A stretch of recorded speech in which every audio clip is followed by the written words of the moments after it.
Good morning. In this video, we will be discussing some numericals on the chapter memory management. So let's see the first question. Consider a memory management scheme with 8-bit addressing and a frame size is 32 byte. Now, the question asks you to calculate the number of pages. So we have a formula to calculate the number of pages. You need to divide the logical address space size divided by the page size. The question gave you the page size. The frame size is equivalent to page size. Okay, don't think that only frame size is given in the question. Frame size and page size are the same. So the page size is given 32 byte. So 32 byte in turn you can write like 2 power 5. 2 power 5 is 32. Okay, fine. How about the logical address space? It's not straightly given in the question, but in the question, it's given the addressing, 8-bit addressing. So when you have 8-bit addressing, what will be the size of the memory is 2 power 8. Okay, so 2 power 8 is the logical address space. Can you get the idea? So when you divide 2 power 8 by 2 power 5, you get 2 power 3, which is equivalent to 8. So what is the total number of pages? There are 8 pages. Okay. So this is the first numerical. Okay. Now let's try to see one example on page table. We already discussed in the chapter page table. It contains the frame number for the corresponding page number. Okay, fine. Let's start and then we will discuss it. Assume that the page table, the table given below is the page table for a process P1, which is of 512 bytes. Okay, so this is the process P1's page table, which is given in the table below. Okay, and the size of P1 is 512 bytes. Assume the page or the frame size is 32 byte. Okay, the page size or frame size. Okay, it's 32 byte. Now let's look into the page table. How many entries are there? 0 to 15. So there are 16 pages for this table, for this process P1. So there are 16 pages. Each page, basically the page number starts from 0. So it has a corresponding frame number and it has the corresponding base address in the main memory. So this is the base address of the frame in main memory. Okay, address or in main memory. So the page table entries is given completely. Now the question asks you to calculate something. So what is the question ask? Translate the logical address given in the question, okay, to the physical address. So let's see one example. Logical address is 240. Now I'm going to convert to physical address. By the way, the question asked me to find out the page number and the offset. Then it asked me to tell the physical address. This is the physical address. In short form, I write it. Okay, another logical address is given and you are going to calculate the physical address. Fine. Okay. So let's see the logical address given in the question 240. Okay, so now what we need to do is we need to divide the logical address. Let me write the formula. Logical address divided by page size or frame size. I already mentioned page size and frame size are the same. So let's divide. When you divide 240 divided by, this is the logical address given in the question. Page size is given in the question on the top. Where is it? 32 byte. So this is the page size. So let's divide. When you divide 240 by 32, you will get 7.5. So the 7 is the page number. So what is the page number? 7. 0.5 is for the offset. Okay, let's calculate the offset with 0.5. So now I'm going to calculate the offset. So what you do, offset is equivalent to what fraction you get here, 0.5 into page size, which is equivalent to 0.5 into 32. So you will get 16. So that is the offset. So now we get the offset. Now we need the physical address. So let's calculate the physical address. Let me write in short form. Very simple. You have the base address from the above table plus just now you got the offset. You add the offset. So base address. So in the table there are lot of base address given. So which base address we are targeting? So the base address comes from where? Never mind. Just now you calculated the page number. Okay, so the page number is 7. So go to the page number just now you find out is 7. So go to page 7. It's here. So it is the frame number 14 and this is the base address I want. So 1400 plus offset 16 equal to 1416. That is the physical address. Okay. So let it be. Let's calculate for another exercise. Sorry, you couldn't able to see it. It's down here. So it's down here. Offset is what fraction you get. 0.5 multiplication page size, which is 0.5 into 32, which is 16. So offset is 16. When you want to calculate the page physical address, you need to add the base address with the offset. So base address, which base address? In the table above, there are a lot of base address given. So which base address? You need to go to, you just calculated the page number is 7. Go to page number 7. This is the frame number. This is the base address. So 1400, that's the base address. Offset is 16. Just now you calculated. The final answer is 1416. That's the physical address. Let's do the same for this question.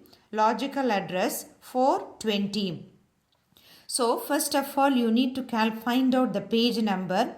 So 420 divided by 32, which will give you, just to calculate,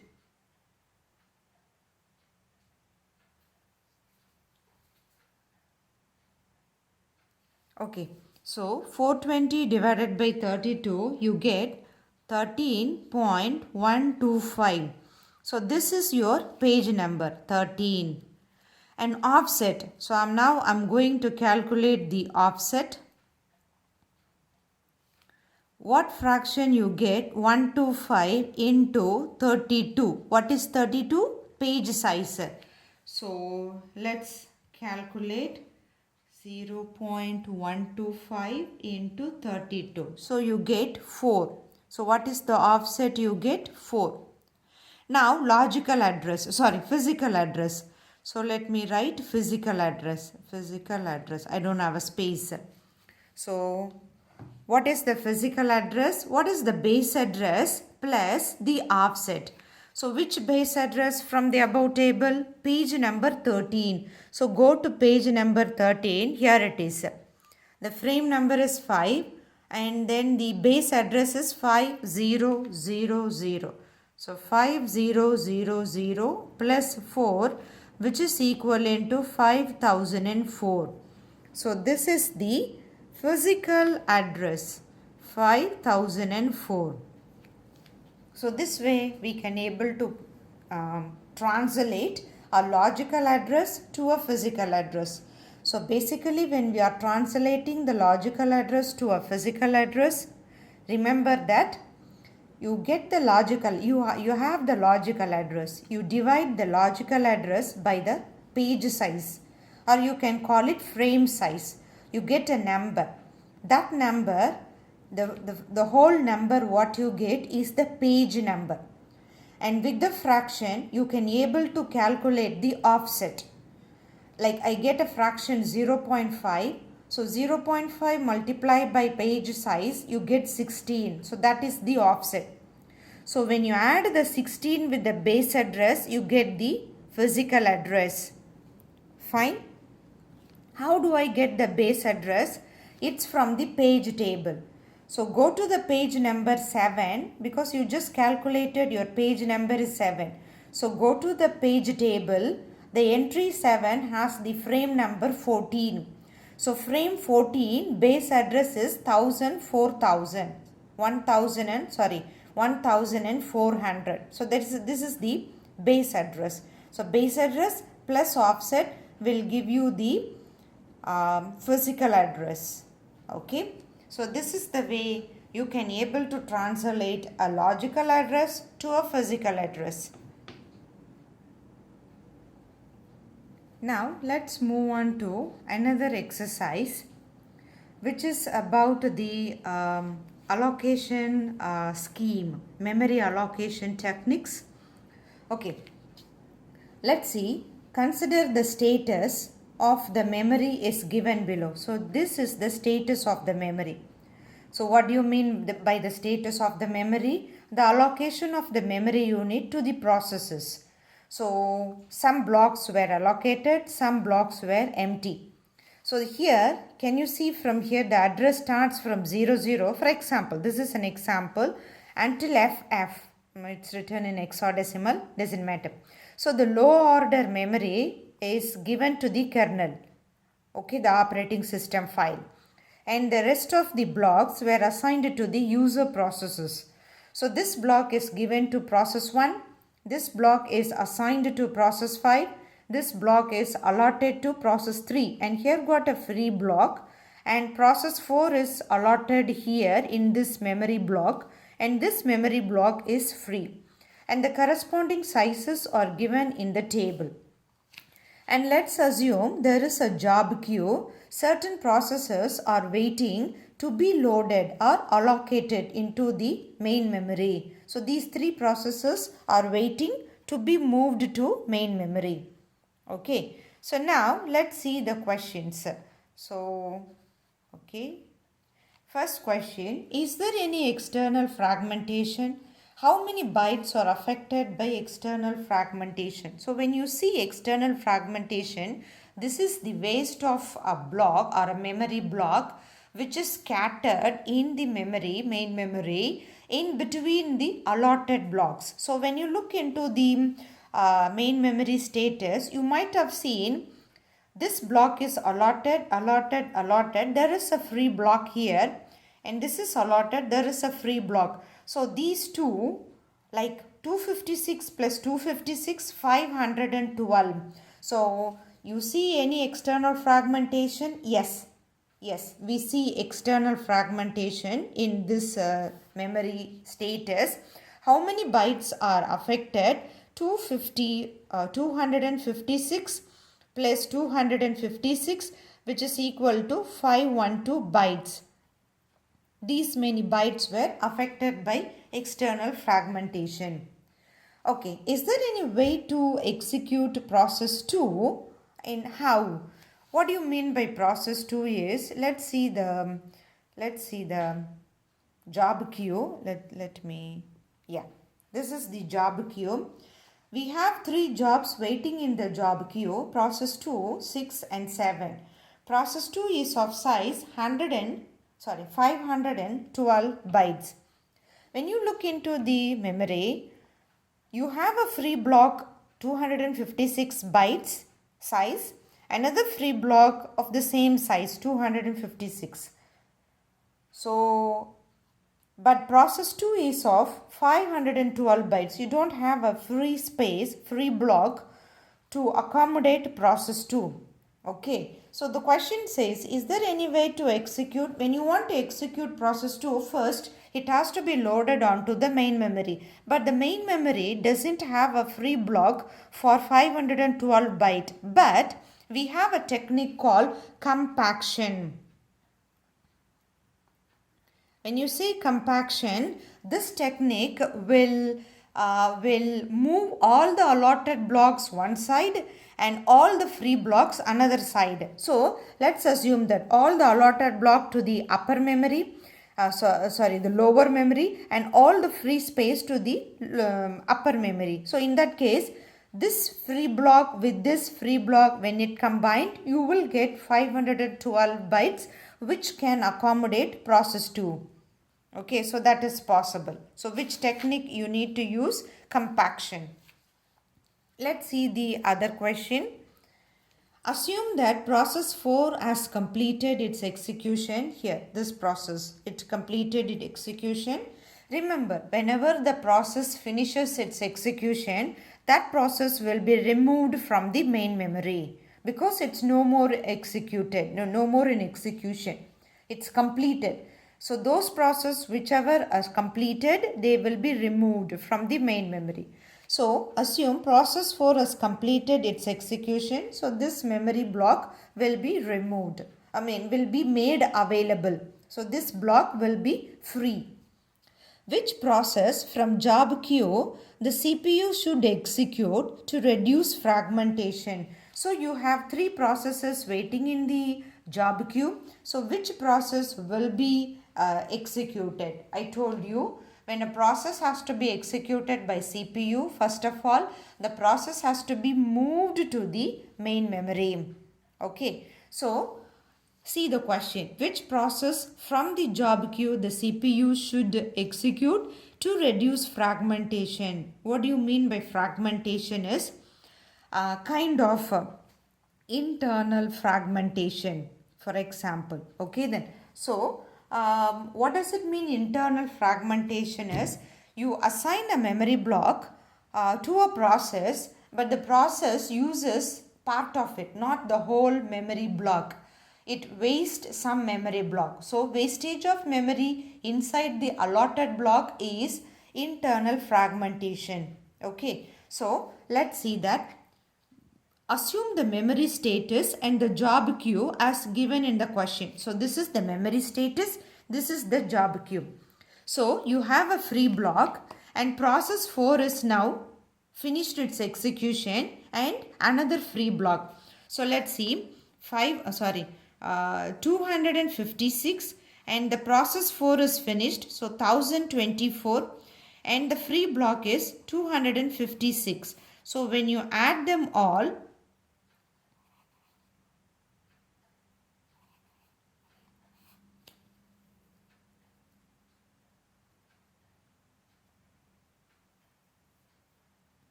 so when you add them all, you get these many free space, which is 1536. So let's see the job queue. What are the jobs waiting in the job queue? Process 2, 6 and 7. Process 2, it's of 512 bytes. When you assign this whole block to process 2, you will have internal fragmentation, which is only 512 bytes will be used. More than 1000 bytes will be wasted. Okay, let's see process 6. It is of size 128. So when you assign 128, more than 1300 bytes will be wasted. Let's see process 7, which needs 1512 bytes. So when you say 1512 bytes, so roughly 24 bytes will be wasted. Okay then. So which process you can the CPU can start to execute, which is process 7, and there will be internal fragmentation. For sure there is internal fragmentation. How many bytes affected by internal fragmentation, 24 bytes. What is the 24 bytes? You have a free block. This is free block size. The free block is of 1536. But process P7 is of 1512. It's going to use only this many bytes. But we assign a big block. So 24 bytes were not used by process 7. Okay, that's what you call internal fragmentation. Okay then. So this is about internal fragmentation. Let's continue with the one more question. Assume that process 2 and 5 and 4, three processes, 2, 5 and 4 have completed their execution. So what are the processes completed? 2 in the job queue. So somehow the job queue was assigned and finished. 5 and 4. So this is my free block. So this is now free. So let's assume this one is free now. And this is already free. And 4 is also completed as per the question. And this is a free block. So totally 1, 2, 3, 4. So you have 4 free blocks available.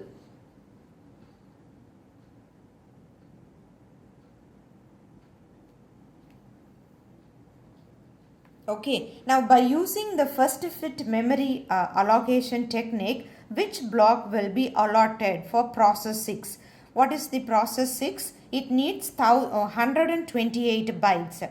So when you say first order, you just stop when there is a free memory block with enough sizes available. So that will be allocated, assigned to a job. Assigned to the process.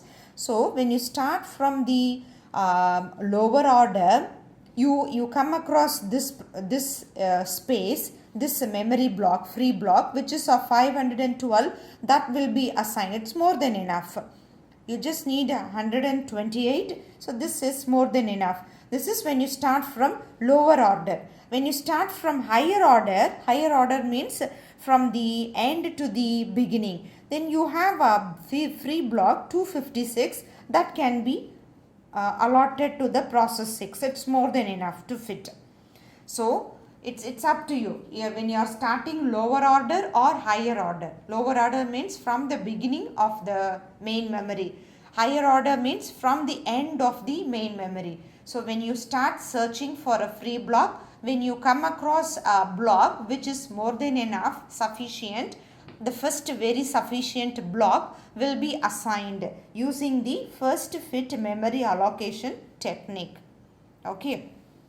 So here the question doesn't say which the higher order or lower order. So we assume it's lower order starting from the beginning. 0, 0 until the end, starting from the beginning. So this block will be allotted. Okay then. So let's assume one more exercise.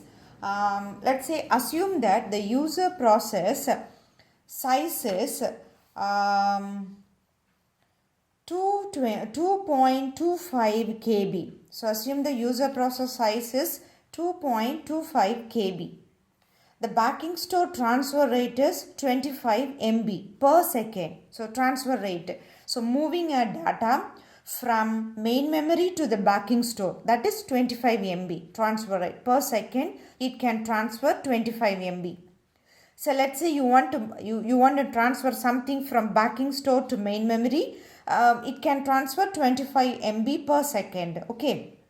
Like swapping. In swapping, when you are moving data out of the memory and you move back data to the memory, so you have swap out and swap in. Okay, so remember that process. Okay, now calculate the context switch time. You already know the context switch, like removing a process from the main memory and moving a new process onto the main memory. Okay, so you have something to take out and something to put in. So swap out, swap in. Two types of transfer you are doing. Two-way transfer you are doing.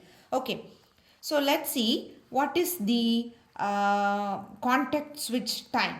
Okay, so this is what they are asking.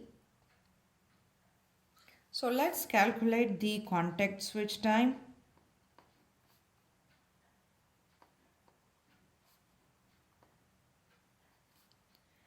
That is equivalent to your size, the user process size divided by the transfer rate. So the process size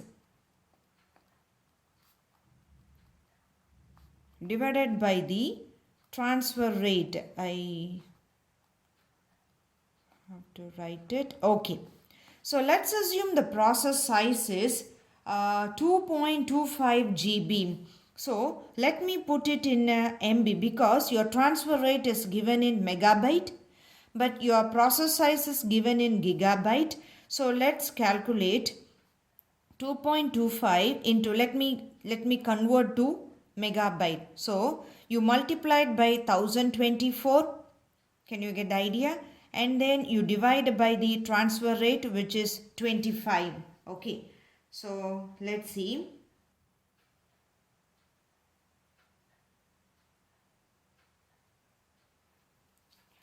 So which will be 2304 divided by 25,